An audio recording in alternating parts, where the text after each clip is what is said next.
કપાતર દીકરાએ કરી બાપની હત્યા. બાપે ઠપકો આપતા દીકરાએ લાકડાનો દંડો માર્યો. બાપ તરફડતો રહ્યો અને દીકરો ભાગી ગયો.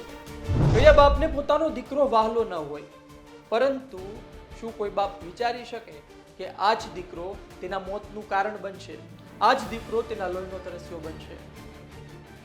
ઘટના સામે આવી છે. એક દીકરાએ પોતાના બાપની હત્યા કરી નાખી છે. લોકો આશ્ચર્યમાં છે અને પૂછી રહ્યા છે કે આવું તો કઈ રીતે બની શકે? એક દીકરો પોતાના બાપની હત્યા શા માટે કરે? પરંતુ આ હકીકત સામે આવી છે. લોકો કહી રહ્યા છે કે આવો દીકરો ભગવાન કોઈને ના આપે. કોણ છે દીકરો? શું હતી ક્રાઇમ સ્ટોરી? જોઈશું આજના વિડીયોમાં. આપ જોઈ રહ્યા છો ગુજરાત તક. આપની સાથે હું છું ધાર્મિક વાળા. પંચમહાલ જિલ્લાના સોનાવીટી ગામે 65 વર્ષીય મનસુખભાઈ નાયક મજૂરી કરી ઘર ચલાવતા. જે ઉંમર નિવૃત્તિની હોય તે ઉંમરે પણ પરસેવો પાડી પૈસા લાવતા. ઘરમાં જવાન જોધ દીકરો, પણ શું કામનો? એ દિવસ જ્યારે મનસુખભાઈને ગુસ્સો આવે છે અને દીકરાને કામ ધંધે લાગવા માટે ઠપકો આપે છે. આવો કપાતર પુત્ર કોઈને ન મળે. મનસુખભાઈ દીકરાને કામે લાગવા આપે છે ઠપકો. તામસી મગજનો દીકરો બાપની એક વાત નથી માનતો. દીકરા અને બાપ વચ્ચે થાય છે ઝઘડો. દીકરો ગાયો બાંધવાનો લાકડાનો દંડો બાપને મારે છે.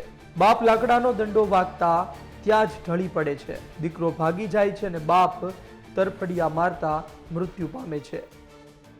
જે દીકરાના જન્મ સાથે બાપે લોકોને પેંડા ખવડાવ્યા, તેના બદલામાં દીકરાએ શું આપ્યું? એક નિર્દય મોત. બાપ વિચારતો હતો કે દીકરો મોટો થઈ તેનો આધાર બનશે, પણ આ કપાતર દીકરાએ બાપને જ પતાવી દીધો. હાલોલનું સોનાવીટી ગામ છે, જ્યાં મંદિર ફળિયામાં રહેતા અર્જુનભાઈ સોમાભાઈ નાયક કોઈ પણ પ્રકારનો કામ ધંધો કરતા ન હોય, જેથી તેઓના પિતા સોમાભાઈ મનસુખભાઈ નાયક નાઓએ ઠપકો આપતા આ અર્જુનભાઈએ ભેંસના ગળામાં બાંધવાનો ડેરો માથામાં મારી દેતા સોમાભાઈ મનસુખભાઈ નાયક નાઓ મરણ ગયેલ, જેની 302 હેઠળની ફરિયાદ રૂરલ પોલીસ સ્ટેશન હાલોલ ખાતે દાખલ કરવામાં આવેલ છે અને આ કામના આરોપીની ધરપકડ પણ કરવામાં આવેલ છે અને નિયમ મુજબની પોલીસની તપાસની કાર્યવાહી હાલ હાલોલ રૂરલ પોલીસ સ્ટેશનના પોલીસ ઇન્સ્પેક્ટર શ્રી જાડેજા કરી રહ્યા છે. આ ઘટના વિશે વધુમાં શું કહેવું? જ્યારે બાપને દીકરાની જરૂર હતી ત્યારે જ આ દીકરાએ બાપનો સાથ છોડ્યો. વિચાર આવતા પણ હૃદય કંપી ઉઠે છે કે બાપની સ્થિતિ એ સમયે શું રહી હશે. તેનો દીકરો છે, તેને મારી રહ્યો હતો.